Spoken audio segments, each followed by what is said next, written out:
Hello, listeners, and welcome to episode 160 of the Nigerian Football Weekly podcast. Me, your host, Olu Oke, and today's episode 160, and it's the big one. And when I say big one, I mean big one. Today, it's all about the Nigeria vs South Africa World Cup qualifier, which will be taking place on Tuesday, 5 p.m. in Bloemfontein in South Africa. So I'm your host, Olu Oke. We're going to be doing all things Nigeria vs South Africa and previewing the game in detail for your listening pleasure. This is probably the game of the group, as you know, which we're going to get into. But of course, I want to introduce my special guest who I've got for your listening pleasure today. Yes, I thought I'd be able to get a South African, but no offense to you South Africans, he disappointed me. So you're going to have to listen to two Nigerians, and I'm glad to welcome an esteemed guest. His name, I'll let him introduce himself, but this is someone who I appreciate his footballing opinions, and I can tell he's very clued up and knowledgeable about all things Super Eagles and Nigerian footballers. So without any further ado, it's a pleasure to have you on, and I'll let you do a quick intro for yourself. Thank you, Olu. Yeah, I'm Kome, and as Olu mentioned, I'm a big Super Eagles fan, back all Nigerians, or people of Nigerian descent. And yeah, looking forward to getting into. Yeah, so without any further ado, we're just going to set up the tail of the tape. So as I said, this is the game of the group. We've got 3 games left before the qualifiers are over. We all know the kind of position Nigeria's in. And at the moment, 6 points is the gap between South Africa and the Super Eagles of Nigeria. A win for Nigeria on Tuesday could close the gap to 3 points and put real pressure on the South Africans ahead of their final 2 games of the qualifying series. But of course, the South Africa win pretty much signs and seals their qualification towards the World Cup. They would literally need just 1 more point to qualify for the World Cup based on their current 5-point lead over Benin Republic. One thing to first mention, current standings. We know that Nigeria beat Rwanda yesterday by 1-0. Please, if you have not listened to that video, please make sure you check out our review of the Nigeria vs Rwanda game. At the moment, we've played 7 games and we have 10 points. That's the tail of the tape. We've won 2 games, we've drawn 1, and we've lost 1. While the South Africans lead the group on 16 points with 5 wins from their first 7 games. They have 1 draw against Nigeria, and they did lose once to Rwanda, 2-0 in the earlier parts of qualification. We do have Benin Republic in second place with 3 wins from their 7 games, 2 draws and 2 losses, and 11 points on the board. Then Rwanda are on 8 points with Lesotho on 6, and then Zimbabwe rounding up the group with 4 points from their 7 games so far. So, when you think about it right now, Nigeria's in a very precarious position, and we know about the 2 wins. Just before we make any progress, I want to just get your quick thoughts, Kome, on what you thought about the game against Rwanda yesterday. Obviously, I'm sure we'll bleed in some of the conversation into our preview for South Africa. Because we've already done a review, I'm just keen to get your thoughts as someone who would have watched the game as well. And what did you think about the 1-0 victory over Rwanda? I would say the first half, terrible. One of the worst halves of football I've seen Nigeria play in a long time. There was not really much to really say about that half of football. Obviously, Osimhen got injured, which is, I'm sure, something we'll touch on in about the South Africa game. But yeah, the way we set up in the first half was very strange, particularly from a manager who is, you would think, based on his time with Mali, more aware of what a good midfield should look like. That's a good point. That's a very good point. We set up actually with Onyeka and Ndidi in midfield, and that pretty much, in my opinion, made that half of football a write-off, of course. Second half, I think, was much, much better, of course. Like, we saw Arokodare come on. We saw a few changes over the course of the half. And the 1-0 victory was a bit disappointing when you look at the amount of chances that we created. It should have been 3-4. But yeah, like, we'll take the 3 points. We'll take the 3 points. Arokodare, stand-up player. And yeah, like, we could have won by more, but a win is a win. Nah, very well said, Kome, and I totally agree on exactly what you said. You know, I think all of us, when we remember what happened, especially against Zimbabwe in the last time we played the World Cup qualifier, beggars are not choosers. You know, we take the 3 points, but at the same time, when you watch the game, I definitely would admit that there is a world where we would have got a 3-0 or a 4-0 victory. I thought a lot of our shots on target were just direct at the goalkeeper, even in like crucial opportunities where we could have really just, you know, pressed our advantage home. But you know what? We take the 3 points and we're still alive. You know, it reminds me of like WWE when they're trying to tap out some guy, but he's just surviving and you're like, we go again. So anyways, the Giant of Africa, we live to fight another day. And I always say we have the talents to be one of the premier national teams in the world. But one of the things the premier national teams in the world do is dispatch lowly opponents. You know, even we're not here to talk about England, for example, but look at the way England will dispatch Andorra or teams that are just not their level. And we still have not got to that place where we're able to dispatch these teams without like having high blood pressure or bringing out calculators or, you know, wondering what's going on or, you know, we're now doing a predicaments of hoping for point deduction from South Africa. It's just a very interesting situation to be. But you know what? We dust ourselves up and we go again. So, what's the tail of the tape for the game between Nigeria and South Africa, listeners? Nigeria right now, we're ranked number 44th in the world, while South Africa are ranked 56th in the world. And then in Africa, Nigeria is ranked 5th in the world. In Africa, and South Africa are ranked number 10th on the continent. So that tells you that even though we're 44 and 56, between number 5 and number 10 in Africa, lots of us are bunched up in that middle level in terms of world rankings. Now, when it comes to the head-to-head, what have we seen between Nigeria and South Africa? So this is another part where I'm going to get Kome's thoughts. But just to remind everybody, especially South Africans that are going to watch this, Nigeria have played South Africa 16 times in our history since your country was formed. So our first time playing you was October 1992, and our last time playing you was June 2024 last year. We have played you 16 times. Out of those 16 times, the Super Eagles of Nigeria have won 8 fixtures. Exactly half, 50%.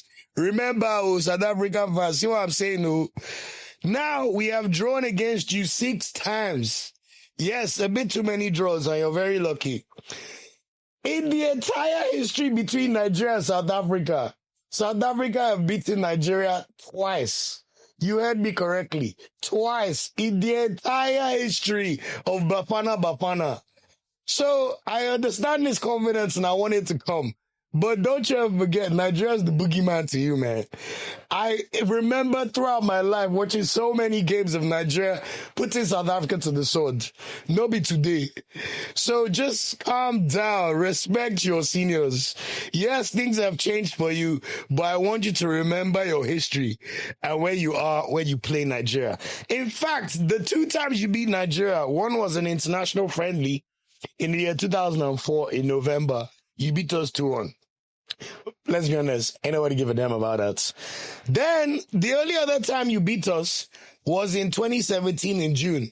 And that was the qualifiers for AFCON, for the 2019 AFCON. And I remember that game because it was a bit of a shock to the system, the way they beat us 2-0 that day. But in the last 4 games since then, Nigeria have drawn 2 games and beaten you twice, including, more crucially, we've beaten you in both of the last 3 AFCONs we've gone to. We've beaten South Africa twice. And I think sometimes they need a reminder about this. In 2019, we saw Samuel Chukwueze score, and we saw Odion put the winning goal in your nets to win 2-1 for Nigeria. And of course, how can we forget February last year in the AFCON semi-final, where the Super Eagles were 1-0 up against South Africa. VAR helped your cause, Bafana, and you got an equalizer. But at the end of the day, on penalties, even with your so-called amazing shot stopper, Owen Williams, I'm sure you all remember what happened to you guys. You guys were really, really, really, really grateful to finish third and celebrated finishing third as if it was a lifetime achievement. Yes, you've won AFCON one time in 1998 when Nigeria was banned from performing. I will remind you. And Nigeria were the defending champions and could not defend our crown. Mind you, look at the history of AFCON. Nigeria have collected so many bronze medals. It's like water. But you guys, I know how that bronze medal made you feel. So I say all this just to say, please humble yourselves. Yes, you're in a good predicament, but act like you've been here before. We know you've not qualified for the World Cup directly through qualifications since the 2002 World Cup. So body they hot, body they ginger. Everybody's feeling excited. So I hear you, but just remember the tail of the tape, my South Africans, please. And this is home and away. It no matter if it's Bloemfontein, in Johannesburg, Cape Town. What other place do you have in your country? Pretoria? Anywhere you like, Super Eagles will still be there to be your boogeyman. So just know that in the tail of the tape. So anyway, moving on, and based on our head-to-head on South Africa, I just want to ask you, Kome, do you think there's any psychological effect or impact that our record, which for the most part is quite positive against Bafana, do you think there's any psychological impact that could have on the game, or just the pressure on the heads of either team ahead of the game on Tuesday or during the game? Definitely. I think it's something that both teams will be thinking about, South Africa, as you mentioned, lost to us in the last AFCON in the semi-final of all places. So it is definitely something that I feel Bafana will try and amend or rectify, I should say. I feel like, particularly because they're at home as well, and they've had such a respect to them, good World Cup qualifying campaign up until this point.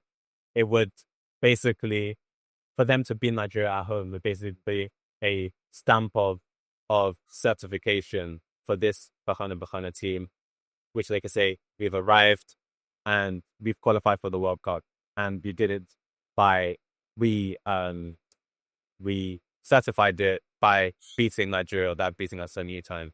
So it'd be like a baptism of a new era for them if they could beat us out.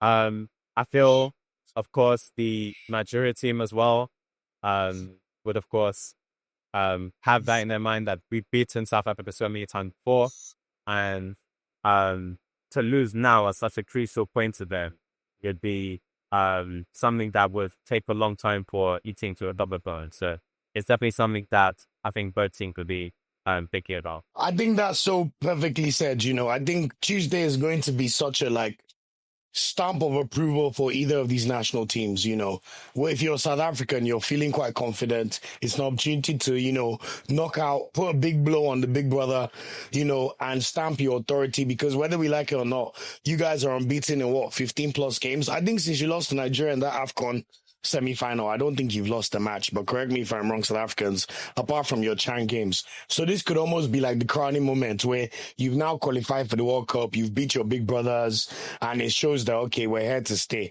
Obviously, we saw how well Mamelodi Sundowns performed at the Club World Cup, even though they did go out. But I always think when it comes to South Africa, that cohesion and chemistry always seems to benefit them, with a lot of their players playing local leagues.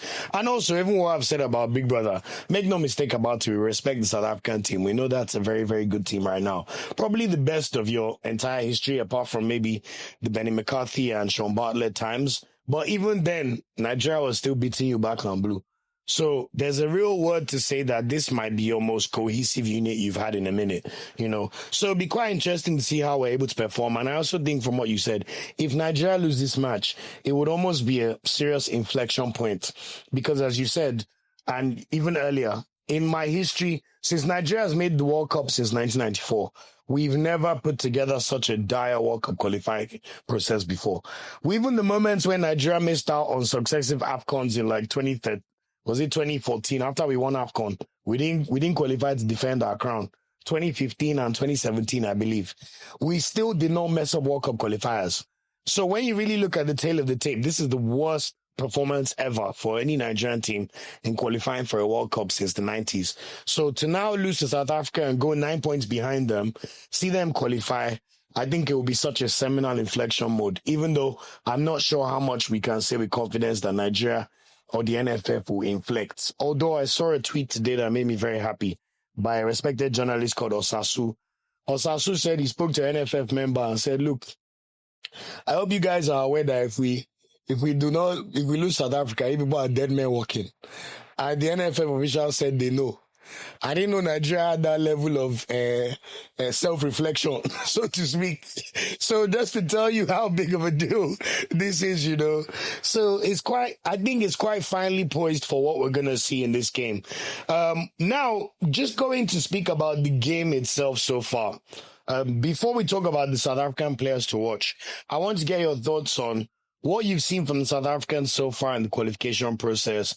What do you think has been their strengths? What do you think we have to be wary about when we go to Bloemfontein to play them? Yeah, I feel like South Africa are very, as you mentioned, cohesive team. Like you said again, a lot of their players play together at club level. I think Hugo Bruce has done a fantastic job making Absolutely. this South Africa team hard to break down as well as dangerous in attack as well.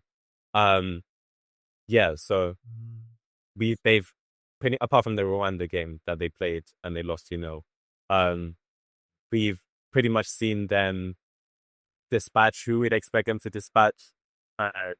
Absolutely. They managed to, of course, draw with us at home as well. So they're very clearly a dangerous and hard side to break down. And even when you look back into AFCON as well, like they beat Morocco, who were, you could argue, one of the favorites to win the entirety of the tournament, and they beat That's them true. in relatively convincing fashion as well. So I think they're an all-round, very, very organized team.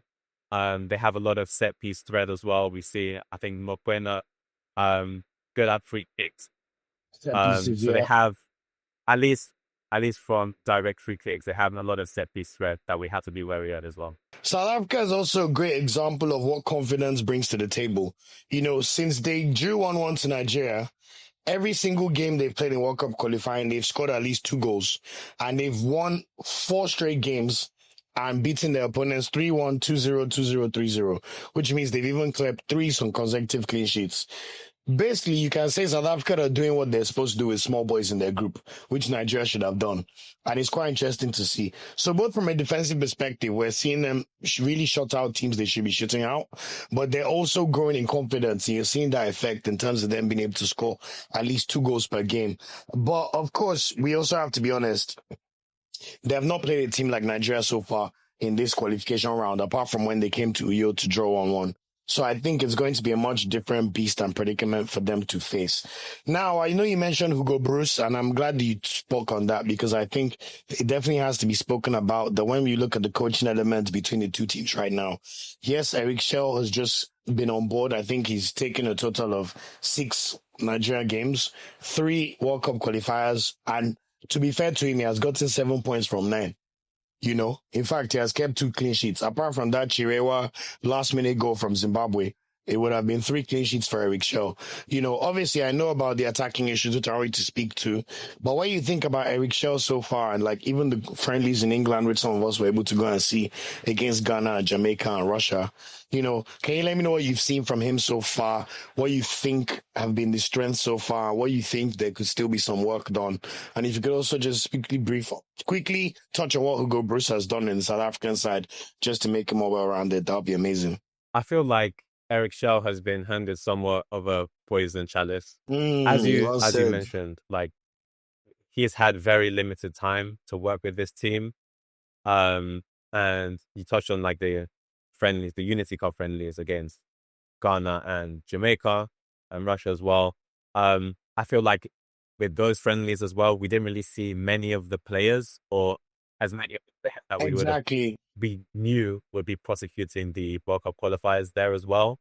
So he's had Well said. very limited time to work with the core proper players that we know would be starting most games in Nigeria. He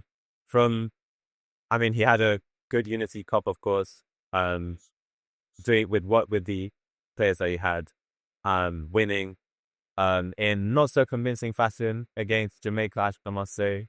Yes, Especially. but a win's a win. Russia, I think, again,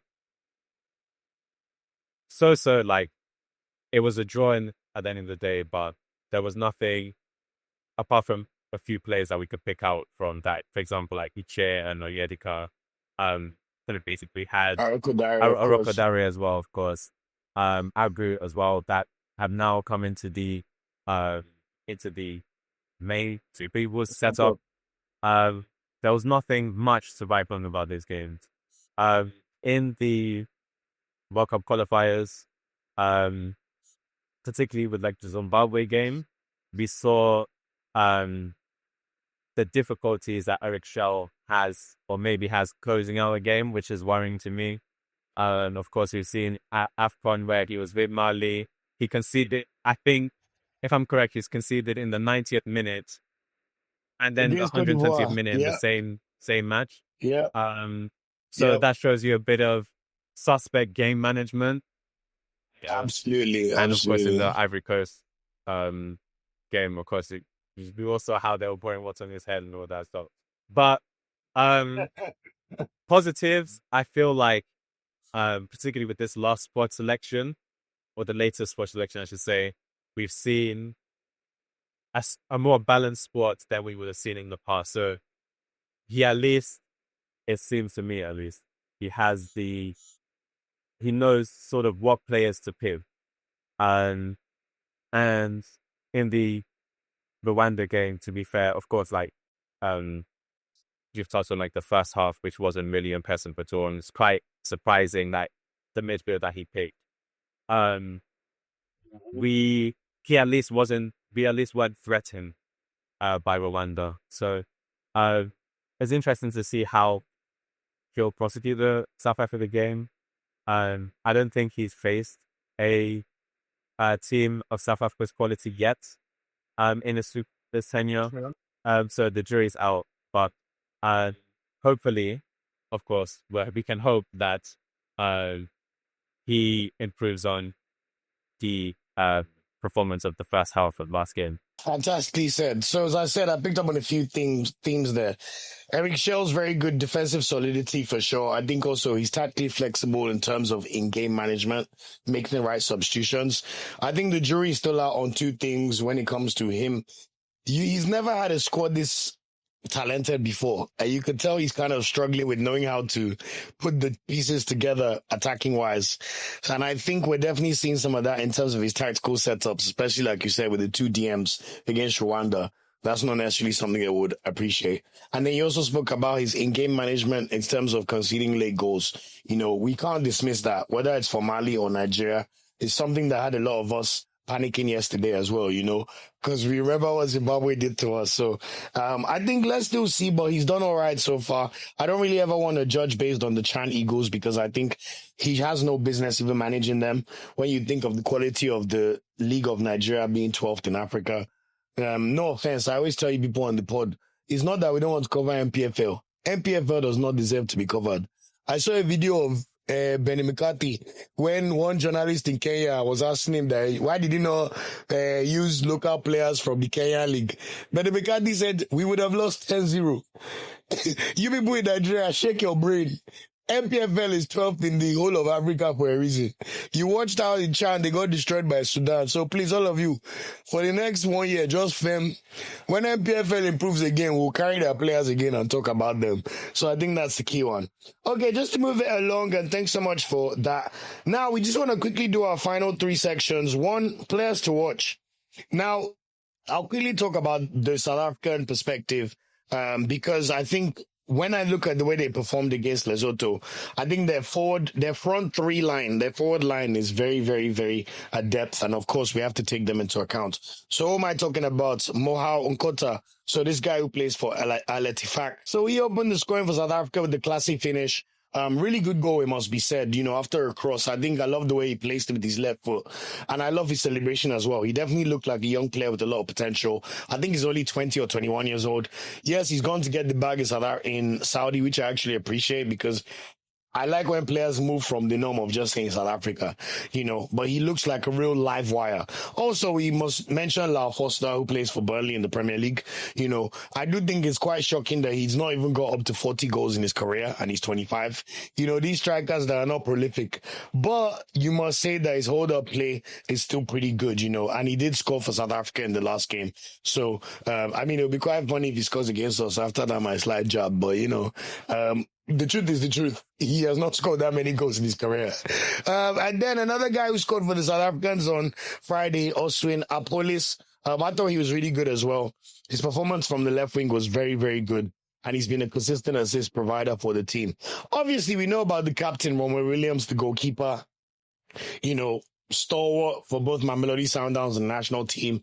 Very good shot stopper, great at penalties, quite commanding and gives confidence to his defense. And of course, Deboho Mokwena. Look, forget all these points deduction stuff. We're not even going to mention it on this episode. What will be, will be. But the truth of the matter is this is a very, very, very good player. You know, very good central midfielder and has been a stalwart of the national team for a while for a lot of reasons. Like Kome mentions, his set piece delivery, definitely standouts. His tenacity in midfield as well. You could tell he's quite good at being a box-to-box player, but really offering a lot in the attacking third as well, which I think is quite good. So those are the five I've seen. Obviously, if my South African guest showed up, he could have spoken about your backline for me, but I don't know that much South Africans. Now, when it comes to Nigeria, the first thing to mention, Kome, of course, we know Osimhen is injured. He did not travel with the team. It's been confirmed that Nigeria's best player will not play this game against South Africa. But based on what we know now and knowing the importance of this game, I want you to just give me your 2 or 3 players that you believe are absolutely crucial for Nigeria in order for us to get a win in this game against South Africa in 2 days' time. Number one has to be Arokodare at this point. We know that he's in Osimhen's absence, and based on his recent form, he's going to start the next game. I really, really liked what I saw of him in the previous game. Yes, very, very strong presence in the forward line. Of course, he took his chances, very alert. We saw both against Russia and against in yesterday's game against Rwanda. He's very alert. Even though his goals might be scrappy at times, that's what you need from your striker. Also, someone you could just throw the ball at, and 9.9 times out of 10, he's going to chest it down. He's going to bring it on control. I thought he was unbelievable yesterday with aerial duels, bro. Like everything in the air. It's like so big. Very. And also his first touch as well. Like he can play with his feet. It's not like a typical big man striker that's just a tree in the box. He has a lot about his game, and you can kind of see why Wolves bought in scores like this. I even compared him to Giroud because I was seeing even the layoff with Oyemachi for the goal. Like he's definitely at depth at like using his feet and not just like some big man who like struggles on the ground. Like when you watch Semi Ajayi, for example, no offense, but like you see like the touches on the floor. So I think we could definitely agree on Arokodare's importance, and I think if we're gonna get those points, we'll definitely need to see Arokodare shine in this game. But just give me a touch on who are the other 2 or 3 that you think would be crucial. I have to go with, of course, the goalkeeper, Umabali, particularly because he plays in the South African League. We know he's a good shot stopper, and I'm even going to go as far as to say he is maybe even like a penalty expert as well. Yeah. I think he's on the right for us to say that. Keeping clean sheets or, of course, conceding as few goals as possible is going to be extremely important. So he has to be on his A game. He has familiarity with these players as well. Also, his temperament. I don't know what you thought about yesterday, but he looked like he was, for lack of a better word, a bit too aggro. Yeah. It's like, bro, relax. He tried to throw the ball on a Rwanda player. Almost looked like he wanted to punch somebody. It's like, bro, we don't need no red card. Like, please, this is not the time. Okoye is not even on the bench. Like, he was very, very agitated for whatever reason yesterday. That's the right word. We were lucky. He was lucky to not get a red card, I think. Which would have made him public enemy number 1 in Nigeria. He did. Brother, he thinks they don't like Okoye because of that mistake against Tunisia. He would have seen how quickly Nigerians could turn on you. So other players to watch. I'm going to choose 3 more if that's okay. So Benjamin Frederick, he's done very good so far against Jamaica and against Rwanda yesterday. But simply because he's so... We know like his potential, and we know he has the potential to be one of, if all goes to plan, one of Nigeria's best ever defenders going forward. Absolutely. But this is, again, like the most important game that he will play in his career. of his career. And I'm not even sure I'm not even sure how many senior club appearances he has as well. Don't worry, I'll tell you for you because I keep mentioning it on the pod. He's not played up to 20 Yeah. career games in his whole career. Before this season that just started, he only played 6 career professional games in the NPFL. He'd been at Brentford Beast team the whole of last year, which means that now that he's at Belgium on loan at FCV Denda, he's played 6 games for them so far starting, but these are literally his first professional minutes as a footballer. And they're even 16th. So I think just to buttress your point about his lack of experience and us just being careful for that game, yeah, it's a big thing for me as well. And again, like we know he's talented. I want to think that he'll be able to handle that level of competition. He's very calm, collected presence on the ball. I think like that partnership with Bassi, although we've only seen it once, it works where you have Bassi being the more aggressive and front-footed player, and then you have the more collected Benjamin Fredericks. I thought his ball playing was pretty decent as well. Whenever he tried to like king a ball up or just play the ball through the lines to like the central midfield. So I think there's a lot to see there. And I totally agree with you. In fact, when we get to predicting our exercise, I'm intrigued to see what you think because I think there's a world where even though Nigerians hate to, don't tell me about experience. There's a world where I know how AFCON plays in these big games and the pressure of knowing like certain teams and knowing how to perform against them. So we'll get to that. Just add a few more for you. I don't know if you want to drop them, but I still think, whatever like or not, Adema Lookman is still the African footballer of the year. I think Eric Chelle actually did a coaching masterclass by playing him yesterday, simply because this is a player that's not played any games for his club side yet. He's not match fit. And at the end of the day, when you need to rely on a player like that, you need to give him minutes in his system. So I thought it was quite a masterstroke for him to play Lookman for 75 minutes, I think it was. Even though you could argue that I could have taken him off after 60. But the truth of the matter is, especially with Sime missing, it's a game like Tuesday where we really need Lookman. Think about the AFCON and how many times he built us out against Angola or scoring crucial goals with him and Osimhen against Cameroon. This is a player that really can be the X factor for Nigeria. We all know what he did for Atalanta in the Europa League final. I don't even like mentioning it because last year he had an even better season.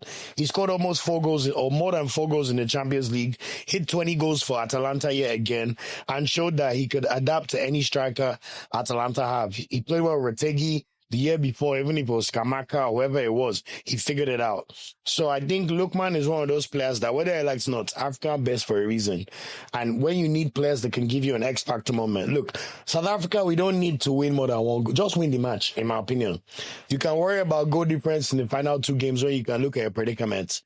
And a player like Lookman, whether you like it or not, is still a very decisive player. He's shown it for club. He's shown it for country numerous times. And I think that if we want to stand any chance, especially with the experience and understanding the pressure of these moments, I think Adema Lookman will have to stand up and be counted for us to have any chance of winning this game, in my humble opinion. With Osimhen's absence, he is the team star player. And I think he could link up well with Arokodare. I think there's something to be said with, we'll get onto the predicted 11s, but particularly like the first half of the last game, him and I think it was Moses Simon were getting in each other's way a bit, which was annoying to watch.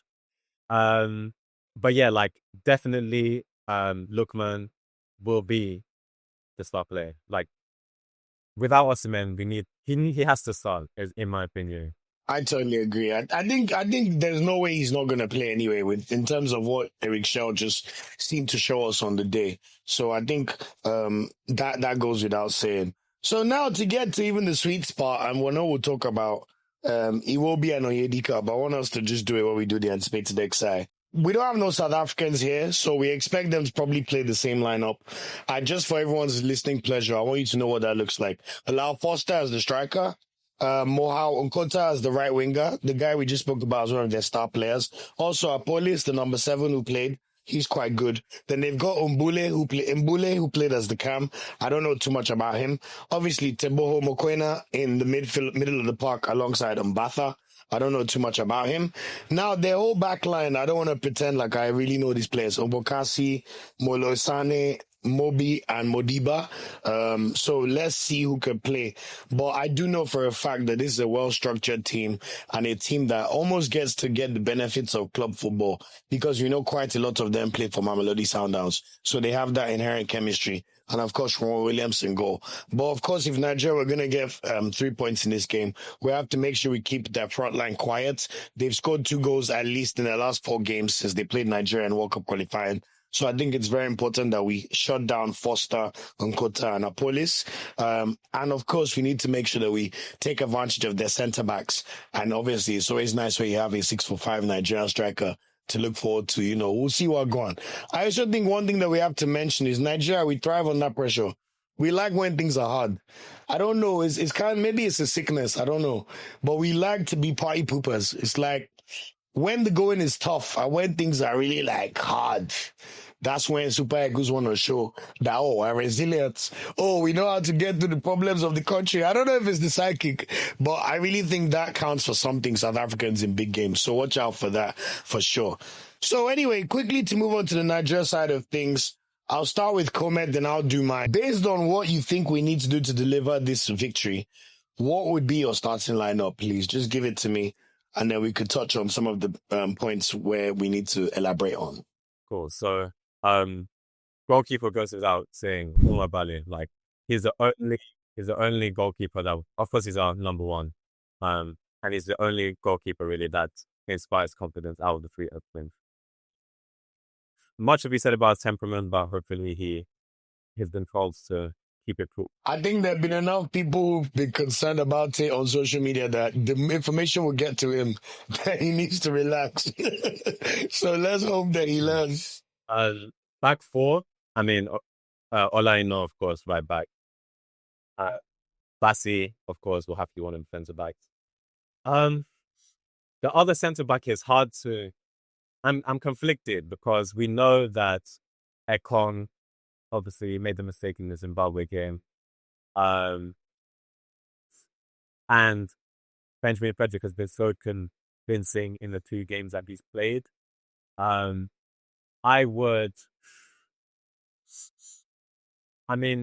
of Ekong or Frederick, I'll have no real complaint. I think Frederick will start, but I feel like in this, again, like you mentioned, in such a pivotal game, we might need Ekong's leadership capabilities. And yeah, I think Frederick will start, which I'm not mad about. Left back, I would play Felix Salvi. I would give him his first competitive starting this game. Not because I don't rate Onyemachi, but I feel like he's defensively suspect where we can, particularly against South Africa, there are forwards that would probably punish that in a way that one didn't punish that susceptibility. In fact, before you say the rest of your lineup, when I was watching the game yesterday, I had a thought that just felt Zaidu Sanusi would have enjoyed watching the match. Because if I'm Zaidu Sanusi and I'm still playing for Porto and I found a way to work my way back into the new manager's good books, I'd be feeling fairly confident about my chances against Agu and Onyemachi, especially defensively. So that was definitely something that caught my eye when I was watching the game. I was thinking, Sanusi is probably benefited by sitting down at his house. So anyway, that just to buttress your point about left backs. But please go ahead. Midfield, Onyedika has to be the first name on the sheet. Whether he will be is different because we saw that not only did he not start the last game, even though in my opinion he played really well against Russia, which was the game before. We also see that he didn't make any appearance off the bench as well, which is concerning because particularly with South Africa having such a strong midfield partnership, Onyedika is the only player, in my opinion, that can basically sit and dictate tempo in this particular Nigeria squad. So I would definitely play him.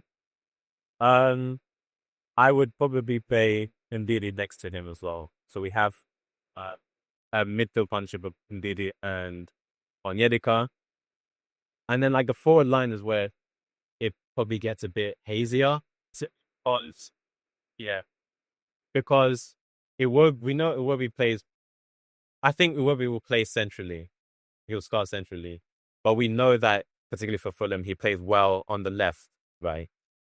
More as a winger. But going back to what I was saying about Moses Simon and Lukman basically sharing one plate, I feel like the forward options we have will be hard to sort of gel in that particular formation with Work on the left. Because if you put Work on the left, where does Lukman play? Where does he play? But I think we can maybe get away with playing Iwobi centrally. But I will say I am cautious or wary, I would say, that particularly because of where Iwobi played yesterday as well against Rwanda. I have a feeling that Chelle will probably play Ndidi next to Iwobi, which I feel would be. Me too, Abi. No, I have that feeling too, and I hope not. Because South Africa is definitely not Rwanda, I'll tell you that. So I would, in my dream lineup, I would play Ndidi on Yedika. Just for the sake of practicality, I'll play Iwobi same for me. Lukman has to play. And I would actually play Chukwueze in this game. I'm so glad you said that because I have the same thought. I think Moses Simon will play. And again, we didn't really see it. Same with Onyedika. I would play Chukwueze on the right, simply because, firstly, he has a good record against South Africa. He's direct, and he's of course more of like a traditional right-sided player. Even though he's left-footed, he's more of a traditional right-sided player. I also think it was a bit of a shock he didn't get any minutes, considering how well he did in the Unity Cup. And, like, he looked like he almost found a new lease of life under Eric Chelle in the summer. And, moving to England, he's feeling quite good about himself. Although maybe it's as simple as, he's barely played for Milan before he moved to Fulham. He was on the bench. He got 10 minutes here. But at the end of the day, the only player that is not match fit that you have to override is Lukman. Everybody else, maybe it's a king of look. You're not quite as fit as a Simon who's been playing for Paris FC, scored and assisted last week as well. So I don't know if that played a part, but I had the same thought where I was like, Chukwueze didn't even get 10 minutes, not even though here are damn minutes. Like, I was like, wow, okay. I think he'll definitely play some part in the game against South Africa. I don't think he'll start. I think Eric Chelle will play Moses, Lukman, Iwobi. I hope. Or maybe even Dele Basri if he's playing Iwobi further back. But we'll definitely see Chukwueze at some point on Tuesday. But for me, I would play Lukman. It will be simply because of his form. Even I'd prefer maybe like an Uche in that position. Just I understand what you mean. It's so funny how a lot of your thoughts are the same I have. So I'll go on. So yeah, I will play striker. Arokodare has to be. I'm not no knock on Dessers. But like Dessers is more of a striker that maybe like run. He's not the type of striker I would necessarily want leading my line. I think like if we're chasing a goal, or we get a bit desperate. Almost like how Rangers used him a few times last year, where they'll bring him on for like the last 30 minutes. Exactly. And also, just to buttress what Kome said and say mine, I think Cyril Dessers is one of those players that he's just a victim of circumstance. Like when you think about, he didn't do anything wrong, but at the end of the day, when you're being brought on to replace Osimhen after 30 minutes, the whole stadium is sad. Even the bench is sad. Everyone is like, damn, Osimhen is injured. And you're the guy that they're pushing on for your competitive debut. First time you've probably been in Nigeria, you're probably thinking, what the hell is going on here? Like, everyone's just moody. Do you get what I mean? Like, I think he got dealt such a bad hand. Because from the 30th minute of the game to the 45th minute yesterday, I thought we were in no man's land. Everyone was playing emotionally, just trying to get over Osimhen's injury. And then you then bring on Arokodare, and Arokodare has physical presence, especially for African football where you need that. You just need that presence. You need to understand how to manhandle, because every team in Africa knows that Nigeria may have better players technically, but the one thing that equalizes every team is physicality. So if you can't really put yourself about, it could struggle. But there were one or two moments where I feel like Deza's almost figured it out. There was one chance where Arokodare laid the ball off to him and the ref called a foul. But Deza's literally bullied the defender, was almost one-on-one. And I went, okay. And then he had one chance where he just scuffed his shot. But look, that Uyo pitch is nothing to write home about. Yeah, So let's be honest. that just has some But physicality about him as well. Yeah. Exactly. And I thought he did all right, but he's just a victim of circumstance. Arokodare comes on, scores the winning goal. He's the rave of the moment. He's just signed for Wolves. He's coming to the Premier League. He has 2 goals now in his last 2 internationals for Nigeria. 2 goals in 5. All of a sudden, confidence is up. We're not worrying about, like Boniface with a 13-game drought. And then he will tell us, he don't want to play for Nigeria again. Nigerians appreciate things like that. Just be humble and deliver. We'll never allow you to be a cocky bastard. Don't worry, just deliver. Does anybody in Nigeria tell Okocha what to do? No. Why? Because he delivered. Agawa, do you think Agawa moves around and they'll tell him what to do? Hell no. Because the action was there. So just to quickly round up on that and Spain lineup, I totally agree with Kome. I think Nwabali has to start in goal. That one goes without saying. We'll figure out what goes on when Okoye comes back from his suspension, and because there's a world where you guys know my thoughts on this channel. They have an agenda that they think I love Okoye too much. I say it's not because I'm light-skinned. Please do not think it's all this kind of thing. We watch the games. We know what's going on. In defense, similar to what Kome said, I think Aino has to start for sure. I think Basi will definitely start. We know that. There's a world where we'll see Frederick start again. But I'll be honest, for me, I think the manager will play Frederick. But I think these are the kind of games where you need a Trustekong on that pitch. Like, you're going to South Africa, Bloemfontein. It's going to be God knows how many South Africans in the stadium, fully packed out. They're going to literally be on our necks the whole game. The good news is Nigeria, we thrive under this kind of pressure. We've seen us do it in Cote d'Ivoire. We've done it a lot of times when we go to people's houses and just get the points and leave. But I think Ekong, just in terms of that experience and just being able to mentally keep the team in check, I think he could do well in this game. He's also played against South Africa a lot. AFCON, the last game. So this is not a team that he doesn't know what to do against. So I think there's a world where I would give Ekong the game, because all it takes is one mistake and you lose 1-0. And I'm not saying Frederick will make a mistake, but I think if you can ease him into the game, that'll be better. So that's just my slight preference. But if Frederick plays based on what we've seen, I'm not too mad at it. Although, like Kome and I have discussed, this is a man with less than 20 career appearances so far. This is going to be the most high-pressure game he'll play in his career for sure, even if he gets any minutes. So let's see what happens. I think Onyemaechi will probably continue because Eric Chelle looks like he's quite scared of changing things too much. And I know I asked Kome to tell me what he wants, but I think we may see Onyemaechi play. Now, there's a slight world where I would not be too mad at seeing Basi play left back and then Ekong and Frederick partner each other. And my only reason for saying this is because of the South African wingers. I think that Mohau guy is quite good.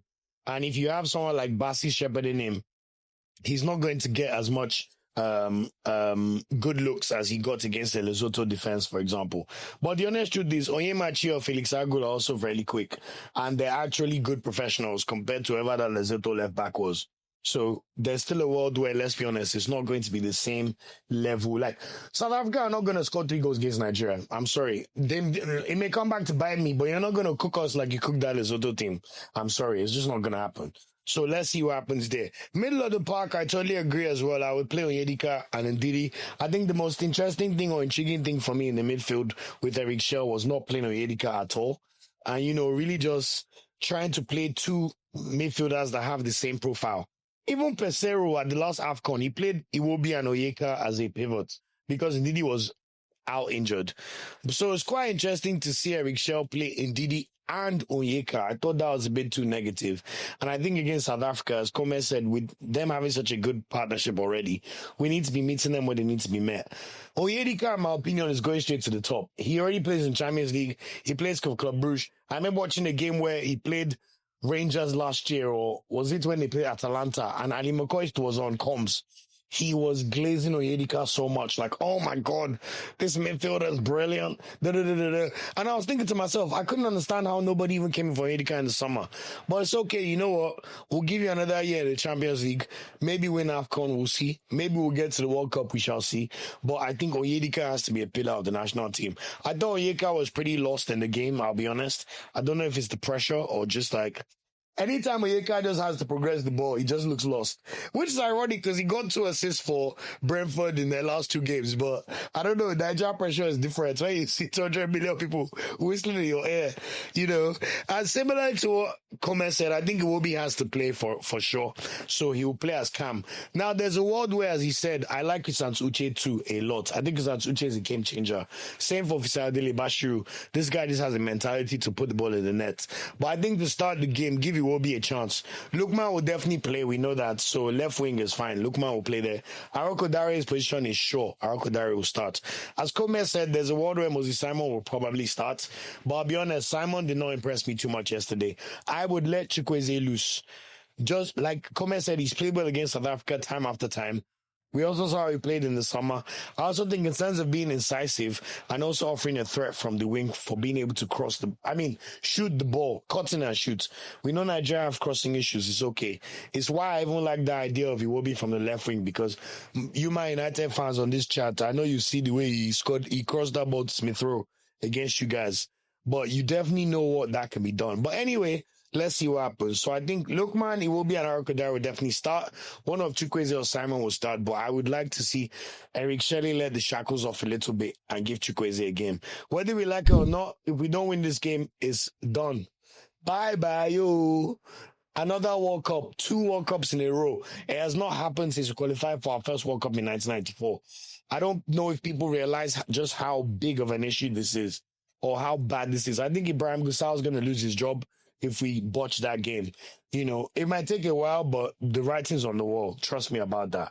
So let's see what happens with the team. And then we also know that the good news is we have subs to make impacts, whether that's Chrisant Uche, Fisadele Bashiru, Moses Simon, or even Bezos, like Kome was saying. If he comes on with 20, 30 minutes, for example, and can run these defenders ragged, whatever we need to do, even 1-0, like I said, we'll take it.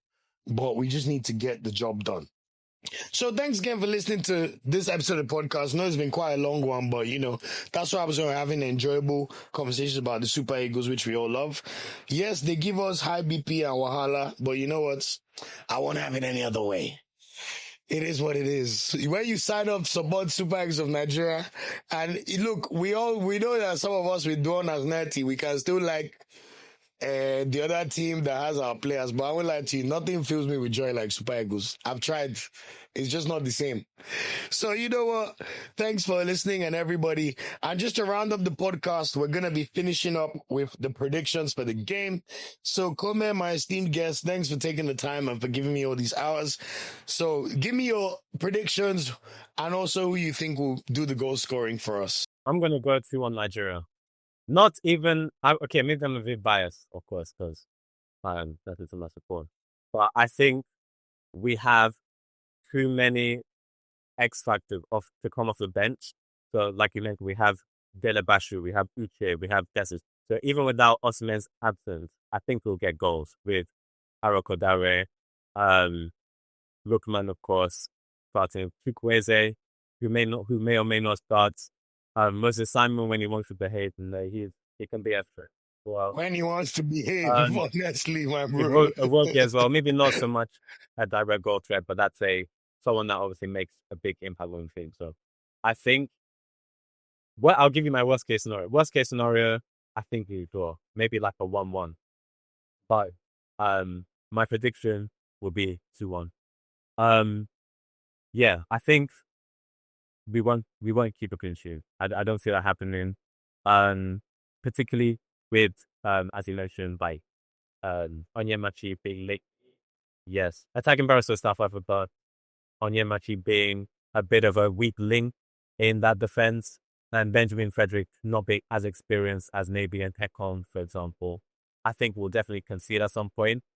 But I hope and I think that Nigeria can somehow come away with a victory against Sahara. Amazing. And for me, I feel similarly to Kome. I was actually going to predict a 2-1 victory for Nigeria. My reasons behind that is, one, South Africa will definitely score a goal. You know, this is a team playing at home. You know, they definitely be banking on the confidence of the crowd. They also have momentum on their side and they're looking to qualify as soon as possible. However, when you look at our head-to-head record and the fact that we have a psychological advantage over South Africa, I also think the Nigerian national team play with a bit more freedom away from home. I don't know if it's the lack of pressure from like fans in their ears, but there's just this we want to come and ruin your day kind of mentality when we go away, you know, which you can even see in the last AFCON when we played Cote d'Ivoire, for example, before the final, for example, you know, so I think all those things play. And then the Nigerian national team are very aware that if they want to go to this World Cup, even if it's through second place, you have to win all your remaining games because our group has been the lowest scoring group so far. So if you drop any points, literally as Nigeria, your World Cup hopes are over, even with this potential points deduction. So I think knowing what's at hand, understanding our heritage and history against South Africa, I also think it was a blessing in disguise that Osimhen got injured after 30 minutes. Can you imagine if Osimhen played the whole game and now a hand is injured before we go to South Africa? So we've had enough time as fans and also the players to accept that Osimhen is not going to be there. We saw the team find a way to score without Osimhen, which is always a tough thing with the Super Eagles, especially the fact that he scored all our goals in the last World Cup round. So even just showing that shackles and showing that belief, I think is good. So now Aroko Dari knows he's the man. I haven't heard Osimhen spoke to him last night, but at Aroko Dari, I like the way he moves. He looks like someone that invites the pressure. He's coming to the Premier League. He wants people to know that he's the guy. Don't worry, bank on me. So similarly, I just feel like the team know that it's now or never. If not, we'll face you in Morocco/Spain for the 2030 World Cup, you know, when that one comes. But I do believe with the pressure and Nigeria liking to thrive in that way, we will see the boys come through in a 2-1 victory. It will be a tricky one, but similarly, I expect Aroko Dari and Lukman to get the goals for us and make us very happy. And then we can start bringing our calculators to work out what we need to do in October. But anyway, I just want to say a big thank you to everyone who's listened to this episode. We know this is the biggest game of our year, our biggest game since the AFCON final. You know, one of our newish biggest rivals. Obviously, on the continent, we know Ghana and Cameroon are really our biggest rivals based on performance and like history. But when you also think about the cultural aspects with South Africa, for some reason, they like to beef Nigeria. It's okay. No, Allah. We like it too, you know. So please, I urge everyone, the game's at 5 p.m. on Tuesday. So we have just over 48 hours until that game. If you can watch it outside Nigeria, it will be live on feverplus.com on all channels. If you're in Nigeria, I'll be on Super Sports and usual channels as you've come to expect. Please remember, I'll also be doing a video about the hot takes to react to from this game. So let us know your thoughts in the comments about this South Africa game. What do you expect to be the scoreline? Who do you think will be the star player? Are there any tactical setups or storylines you're looking out for? Let us know in the comments. Once again, I want to say a big thank you to my guest, Kome, for joining the live. You know, it's not easy to do these things sometimes, and obviously I've taken at least over an hour of his day. So I really want to say thank you. Just before we let you go, please just let us know where the people can find you so they can follow you and just get a few more updates on your football takes, which, like I said, I genuinely appreciate. And I want to say a big thank you for coming on to the podcast. So please just let the people know and then we'll get out of here. Thank you. I mean, I've enjoyed time has been flying, you know. So I've enjoyed talking, of course, about Nigerian football today. On my Twitter, I talk about football amongst other things. So you can find me at Kahuna Kome, at Kahuna Kome on Twitter. So guys, that's KAHUNAKOME, Kahuna Kome. Thanks, guys. And thanks so much for taking the time, Kome. Fingers crossed, Super Eagles no go shame us, so my people. You know, we go again, and of course, we're always excited to cover the national team. So until next time, I'll see you on the next episode of the podcast, and thanks again for all the support. One last thing, we have finally reached 4,000 subscribers on YouTube. So I want to say a big thank you to everybody who subscribed, liked, shared, engaged, even if it's 10 seconds, a short, anything. It's not easy. Before I started doing content, I thought this thing was a breeze. Trust me, it's not. It takes a lot of effort, a lot of people in the background, a lot of chopping up to just make things look good and sound good for you. So I want to say a big, big thank you to everyone for 4,000. We're now on the road to 5,000 subscribers. And of course, we continue our mission of hitting 10,000 subscribers by the end of the year. So I want to say a big, big shout out to you all. And I'll see you on the next episode of the Nigeria Football Weekly podcast. Until next time, take care, enjoy the football, and remember to support the Super Eagles. Ciao, ciao. Thanks for watching this video. Please like, share, subscribe, and click the bell to get a notification whenever we drop a video. You can also find our social media channels listed below. And of course, up Super Eagles and Nigerian, they ever carry last.